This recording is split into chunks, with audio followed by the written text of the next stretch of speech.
Luc, chapitre 8. Ensuite, Jésus va dans les villes et les villages. Il annonce partout la bonne nouvelle du royaume de Dieu. Les 12 apôtres sont avec lui.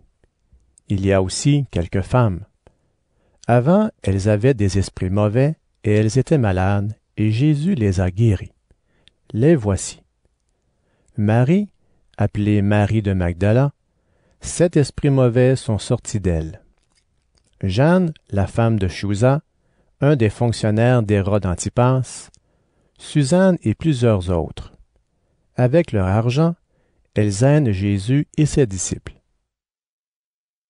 Une grande foule se rassemble, des gens de toutes les villes viennent vers Jésus. Alors Jésus utilise une comparaison. Le semeur va au champ pour semer ses graines. Pendant qu'il sème, une partie des graines tombe au bord du chemin. On marche dessus, et les oiseaux mangent tout. Une autre partie des graines tombe dans les pierres. Elles poussent, mais les plantes deviennent sèches parce qu'elles n'ont pas assez d'eau. Une autre partie des graines tombe au milieu des plantes épineuses. Les plantes poussent en même temps qu'elles et elles les étouffent. Une autre partie des graines tombe dans la bonne terre. Les plantes poussent et produisent des épis. Chacun donne 100 grains.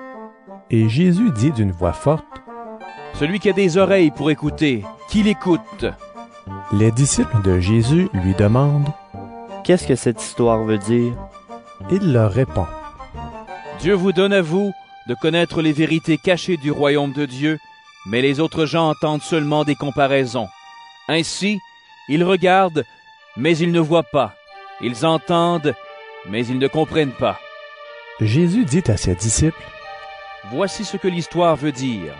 Les graines, c'est la parole de Dieu. Le bord du chemin, ce sont les gens qui entendent la parole, mais l'esprit du mal arrive, il enlève la parole de leur cœur pour les empêcher de croire et ainsi d'être sauvés. Le sol plein de pierres, ce sont les gens qui entendent la parole et qui la reçoivent avec joie, mais la parole n'a pas de racine en eux. Ils croient pendant un moment seulement. Ensuite, quand il y a une difficulté, ils abandonnent. D'autres graines sont tombées dans les plantes épineuses. Ce sont les gens qui entendent la parole, mais les soucis, les richesses et les plaisirs de la vie étouffent ce qui grandit en eux, et ne peuvent pas donner de fruits mûrs.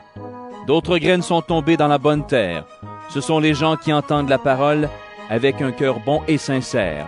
Ils la gardent et ils donnent des fruits en restant fidèles. Quand quelqu'un allume une lampe, ce n'est pas pour la couvrir avec un seau ou pour la mettre sous un lit. Au contraire, il la place bien en haut. Alors ceux qui entrent voient la lumière. Oui, tout ce qui est caché, on pourra le voir. Tout ce qui est secret, on pourra le connaître, et cela apparaîtra en pleine lumière. Faites donc attention à votre façon d'écouter.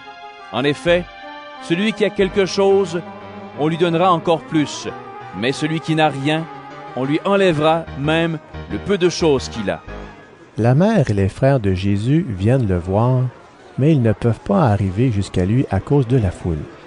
Alors on annonce à Jésus, « Ta mère et tes frères sont là, dehors, ils veulent te voir. » Mais Jésus dit à tout le monde, « Ma mère et mes frères, ce sont les gens qui écoutent la parole de Dieu et qui lui obéissent. » Un jour, Jésus monte dans une barque avec ses disciples. Il leur dit, « Allons de l'autre côté du lac. » Et ils partent. Pendant la traversée, Jésus s'endort. Soudain, un vent violent se met à souffler sur le lac, l'eau entre dans la barque et ils sont en danger. Les disciples s'approchent de Jésus et ils le réveillent en disant, « Maître, Maître, nous allons mourir. » Jésus se réveille. Il menace le vent et les grosses vagues. Alors la tempête s'arrête et tout devient calme. Jésus dit aux disciples, « Où est votre foi? » Ils ont très peur et ils sont étonnés. Ils se disent entre eux, « Qui donc est cet homme? Il commande même au vent et à l'eau, et ils lui obéissent. » Jésus et ses disciples arrivent au pays des Géraséniens, qui est en face de la Galilée. Quand Jésus descend de la barque, un homme de la ville vient à sa rencontre. Cet homme a des esprits mauvais en lui. Depuis longtemps, il ne met plus de vêtements et il n'habite plus dans une maison, mais il vit dans un cimetière. Souvent, l'esprit mauvais le saisit et on attache les mains et les pieds de l'homme avec des chaînes pour le garder. Mais l'homme casse les chaînes et l'esprit mauvais l'emmène dans des endroits déserts.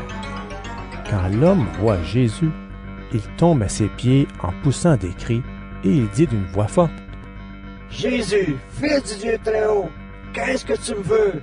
Je t'en prie, ne me fais pas de mal. » En effet, Jésus commandait à l'esprit mauvais de sortir de lui.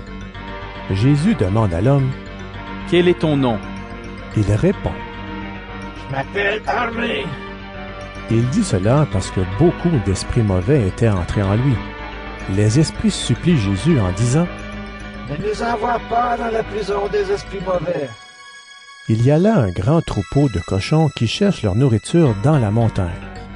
Les esprits mauvais supplient Jésus en disant: « Fermez-nous l'entrée dans ces cochons. » Jésus leur donne la permission. Alors les esprits mauvais sortent de l'homme et ils entrent dans les cochons. Tout le troupeau se précipite du haut de la pente dans le lac et il se noie. Quand les gardiens du troupeau voient ce qui s'est passé, ils partent en courant. Ils vont raconter la nouvelle dans la ville et dans les villages. Les gens viennent voir ce qui s'est passé. Ils arrivent auprès de Jésus et trouvent l'homme que les esprits mauvais ont quitté. Il est assis aux pieds de Jésus. Maintenant, il porte des vêtements et il est normal. Alors les gens ont peur. Ceux qui ont tout vu racontent aux autres comment l'homme aux esprits mauvais a été guéri. Dans le pays des Géraséniens, tout le monde dit à Jésus: « Va-t'en loin de nous! » En effet, ils ont très peur. Jésus monte dans la barque pour repartir. L'homme que les esprits mauvais ont quitté demande à Jésus: « S'il te plaît, laisse-moi aller avec toi. » Mais Jésus le renvoie en disant: « Retourne chez toi. Raconte tout ce que Dieu a fait pour toi. » L'homme s'en va et dans toute la ville, il annonce tout ce que Jésus a fait pour lui. Tout le monde attendait Jésus de l'autre côté du lac. Quand il revient, la foule l'accueille. À ce moment-là, un homme arrive. Il s'appelle Jairus. C'est le chef d'une maison de prière. Il se jette aux pieds de Jésus et lui demande de venir dans sa maison. En effet, sa fille unique, qui a 12 ans, est mourante.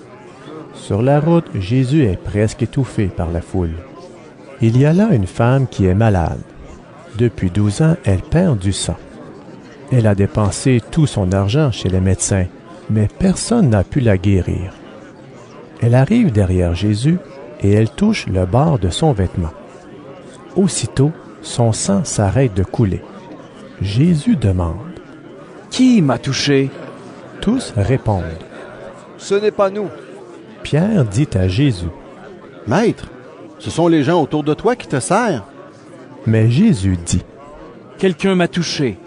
Oui, j'ai senti qu'une force était sortie de moi. » La femme voit qu'elle ne peut pas rester cachée.